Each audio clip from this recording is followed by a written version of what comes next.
बिस्मिल्लाहिर्रहमानिर्रहीम, अस्सलाम वालेकुम। मैं इब्रार अहमद मेहर एडवोकेट। उम्मीद करता हूं कि आप सब खैरियत से होंगे। आज का टॉपिक बड़ा इंपॉर्टेंट है। इस हवाले से बहुत सारे लोगों के बहुत सारे सवालात हैं, तो मैंने सोचा कि एक शॉर्ट सी वीडियो में इसके ऊपर रिकॉर्ड कर देता हूं ताकि आप सबका मसला हल हो जाए। लेकिन इसके बावजूद भी अगर आप समझें कि आपके जहन में कोई मजीद सवाल हो तो आप कमेंट्स बॉक्स में आके सवाल पूछ सकते हैं, आप व्हाट्सएप के ऊपर कॉल करके सवाल पूछ सकते हैं।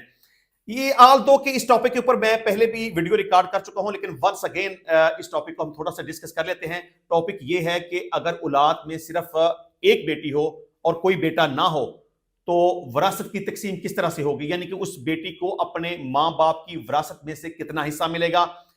इसके साथ ये भी डिस्कस करेंगे कि अगर औलाद में एक से ज्यादा बेटियां हों, यानी कि 2, 3, 4, 5 वट और कोई बेटा ना हो, तो इस सूरत हाल में वालिदैन की विरासत में से उन बेटियों को कितना हिस्सा मिलेगा।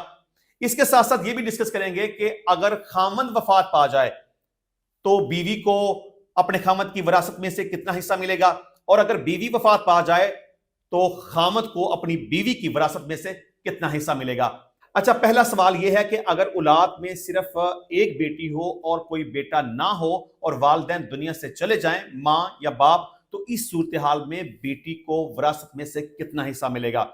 याद रखें, अगर सिर्फ एक बेटी हो और बाप दुनिया से चला जाए तो उसकी जितनी भी प्रॉपर्टी है उसमें से आधा हिस्सा उस बेटी को मिलेगा, यानी कि टोटल प्रॉपर्टी में से आधी जायदाद उस बेटी की होगी और बकिया प्रॉपर्टी दीगर वारसान में चली जाएगी। मतलब कि जो बीवी का हिस्सा होगा उसको मिलेगा, और अगर उसके मां बाप हैं तो उनका हिस्सा निकलेगा, अगर मां बाप नहीं है तो जायदाद उसके भाई बहनों में चली जाएगी, वगैरह वगैरह।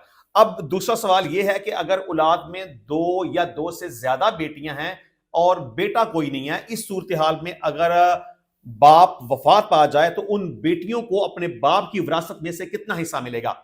देखिए, इस सूरत हाल में बेटियों को बाप की विरासत में से 2/3 हिस्सा मिलेगा, यानी कि टोटल प्रॉपर्टी के अगर हम 3 हिस्से कर लें तो 2 हिस्से उन बेटियों को मिलेंगे और तीसरा हिस्सा दिगर वारसान में चला जाएगा। जिस तरह से मैंने पहले कहा कि अगर फौत होने वाले की बीवी जिंदा है तो उसका शेर उसको मिलेगा, मां बाप हैं तो उनको मिलेगा, अगर मां बाप नहीं हैं तो उनके भाई बहनों में चला जाएगा। मतलब कि बेटियों को अपने बाप की प्रॉपर्टी में से 2/3 हिस्सा मिलेगा।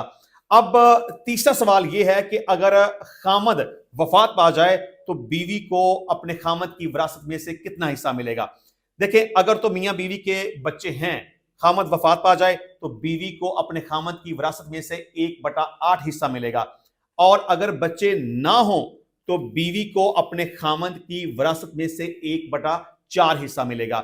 चौथा सवाल यह है कि अगर बीवी वफात पा जाए तो खामद को अपनी बीवी की विरासत में से कितना हिस्सा मिलेगा। देखें, अगर तो मियां और बीवी के बच्चे हैं तो बीवी के फौत होने के बाद खामद को अपनी बीवी की जायदाद में से 1/4 हिस्सा मिलेगा, और अगर बच्चे ना हों और बीवी वफात पा जाए तो खामद को अपनी बीवी की जायदाद में से 1/2 हिस्सा मिलेगा, यानी कि आधी जायदाद खामद के पास चली जाएगी। इंशाल्लाह मिलते हैं नेक्स्ट टाइम नई वीडियो में नए टॉपिक के साथ। तब तक के लिए इजाजत दीजिए। अल्लाह हाफिज।